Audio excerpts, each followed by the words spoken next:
नमस्कार, आप देख रहे हैं यूनस मीडिया और मैं हूं आपके साथ विकास कुमार।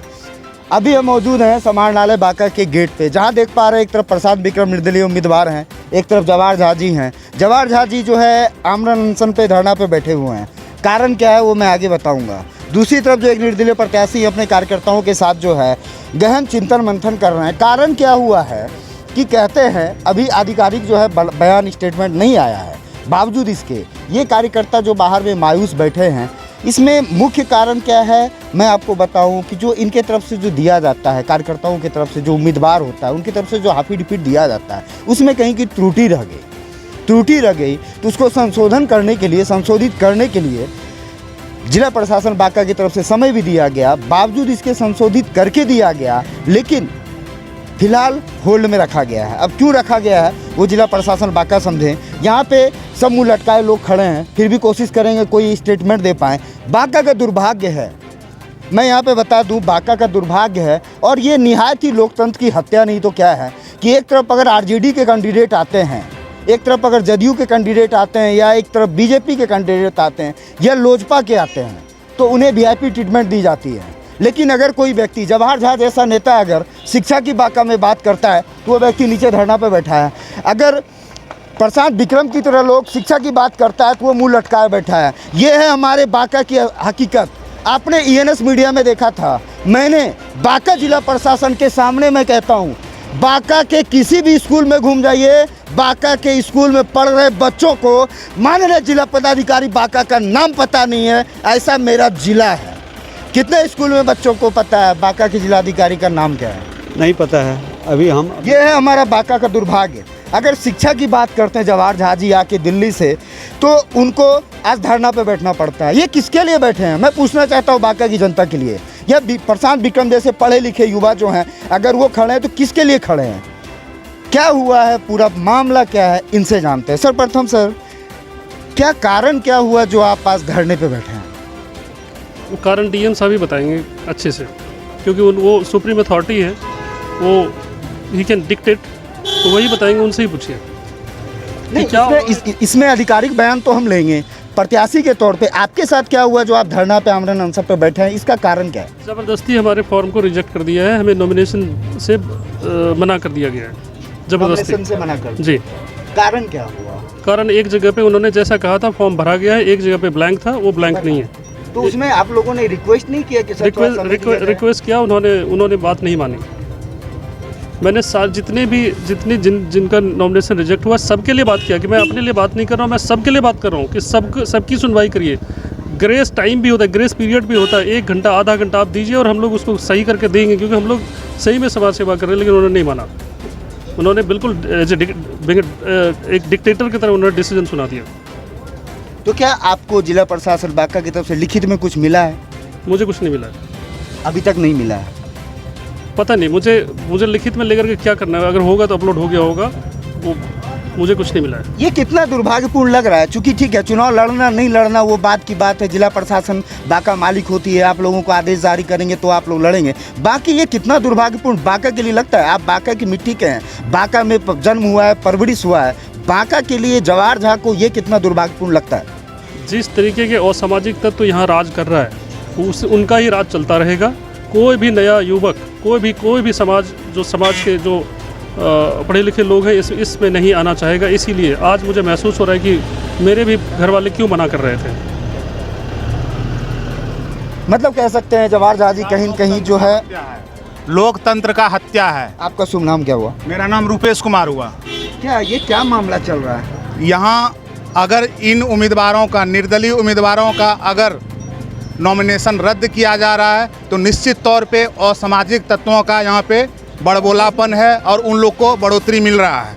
जो लोग जातिगत पे राजनीतिक नहीं करना चाहते, इनका मतलब जाति का मतलब होता है शिक्षा, जाति का मतलब होता है एग्रीकल्चर, जाति का मतलब होता है नदी नाला रोजगार, इनके ऊपर ये बात करते हैं। और जवाहर जी इनके इन मुद्दे से वो नॉमिनेशन दिए और प्रचार प्रसार कर रहे हैं, जन समर्थन इनके साथ है। लेकिन विरोधियों के मन में इनकी खौफ है, विरोधियों ने इनकी खौफ को देखते हुए ये असामाजिक तत्वों के द्वारा इनका नॉमिनेशन रद्द कराया गया है। ये निश्चित तौर पे। क्या लगता है चाचा? बिल्कुल सही बात है। जैसा कि अभी इन्होंने कहा, ये शासनिक तौर पर एक साजिश है। निर्दलीय उम्मीदवार हमारे जवाहर झा जी, जो कि लोकप्रिय हैं, और इनके बढ़ते हुए क्रेज को देखते हुए विरोधी भयभीत हो गए और ऐसा हुआ कि इनका नॉमिनेशन ही रद्द कर दिया और गया। अभी भी बोल रहे हैं अगर ये इनका नॉमिनेशन अगर रद्द नहीं होता है और ये मैदान में आते हैं तो 4 लाख वोट से ये जीतेंगे। 4 लाख वोट से। कारण है कि ये गरीबों की बात करता है, ये मुद्दे की बात करता है, ये कोई जाति की बात नहीं करता है। इसी जीत के लिए ऐसा किया जा रहा है सर। इसी जीत के लिए सब लोगों को पता चल गया कि हम लोग का सीट ये कट गया है, इसीलिए सर ऐसा किया जा रहा है सर। ईएनएस मीडिया स्पष्ट रिपोर्टिंग करती है और मैं स्पष्ट बता दूं कि ये जवाहर झा जी हों या कोई भी जनप्रतिनिधि हो, निर्दलीय हो, जिनका कि ये मतलब जो है अभी होल्ड किया गया है, मैं इसकी पुष्टि नहीं करता हूं कि ये चुनाव नहीं लड़ेंगे। जो होल्ड किया गया है, यह मैं यहाँ पे 4-5 चीज़ों का मैं जिक्र कर दूँ कि यह एक निर्दलीय प्रत्याशी का चुनाव नहीं लड़ने का ये होल्ड नहीं है, बल्कि बांका में हो रहे अवैध उत्खनन को बढ़ावा देने जैसा है। बांका में जो अशिक्षा फैली हुई है, गांव-गांव में अगर कहते हैं कि दारू का जो है ना होम डिलीवरी चल रहा है, उसको बढ़ावा देने का ये काम चल रहा है। कितना दुर्भाग्यपूर्ण लगता है सर। अगर कोई शिक्षित पढ़ा लिखा व्यक्ति अगर चुनाव में आता है, राजनीति में आता है, अपने समाज के लिए कुछ करना चाहता है, तो वो नीचे बैठ के दंशन दे रहा है। आपको कैसा क्या लगता है ये? हमको भी खराब लग रहा है इस मामला में। हम लोग खुद दुखी हैं। चुनाव लड़ने का हर आदमी को अधिकार है, कोई भी लड़ सकता है। जीतना हारना अलग चीज़ है। बिल्कुल यही हम प्रशासन से गुजारिश, जितना लड़ना जो है वो अपनी जगह है, लेकिन यहाँ पे चुनाव लड़ने का अधिकार दिया जाए कि सर आगे का अगर मान लेते 1 मिनट के लिए, अगर जिला प्रशासन बांका अस्वीकृत करती है, आगे क्या आप लोग करने जा रहे हैं? मैं 8 तारीख तक वेट करूँगा। उसके बाद मैं कोई केस करने नहीं जा रहा हूँ, क्योंकि इतना टाइम नहीं है कि मैं सामाजिक सेवा करने के लिए आऊँ और मैं फिर जाकर के कोर्ट के चक्कर खाऊँ। वो मुझे नहीं करना। 8 तारीख तक मैं यहीं अनशन पे रहूँगा। उसके बाद मैं अपने बाल बच्चों के साथ चला जाऊँगा जहाँ रहता हूँ। यह कितना दुर्भाग्यपूर्ण है कि एक बांका के रहने वाले व्यक्ति, बांका जिनका मूल निवास है, उसके बाद जो है ये व्यक्ति बांका में शिक्षा का अलग जगाने आए, छोटे छोटे बच्चों के लिए गांव-गांव जो पिछले 1 साल से, कितने सालों से क्षेत्र में घूम रहे हैं? बहुत दिन से घूर रहे हैं सर। आज 1 ईयर से तो लगातार एकदम लगातार है सर। मतलब शिक्षा की जो कहते हैं ना लोगों में गली में सर आवाज है, जवाहर बाबू जिंदाबाद। इसी का डर उनको सता गया, जो ऐसा साजिश रचा किया है सर। हम लोगों में कोई किंतु परंतु नहीं है। ये वो जान चुके हैं कि बांका से इस बार हम जा रहे हैं। मेरा कोई इस तरह का दृश्य बांका में कभी आपने पहले भी देखा था? बहुत पहले तो जो था हम लोग देखे ही थे। इनके आने के बाद कुछ उम्मीद जगा था। हम लोगों के जितने भी युवक थे, कुछ इनसे कुछ उम्मीद था। और इनका जो घोषणा पत्र था, उस घोषणा पत्र में इनका मैनिफेस्टो जो था, जो इन्होंने दिया था कि शिक्षा, रोजगार, स्वास्थ्य, उससे हम सुदृढ़ करेंगे बांका को। और इसके चलते इनको इतना लोगों का समर्थन मिला कि आज बांका के कोने कोने में जवाहर जी का नाम से जिंदाबाद का नारा लग रहा है। इनका सम्मान लोगों ने किया, लेकिन आज बहुत दुख के साथ कहना पड़ रहा है, हम लोग तंत्र के चलते बहुत अपने को कमज़ोर समझ रहे हैं।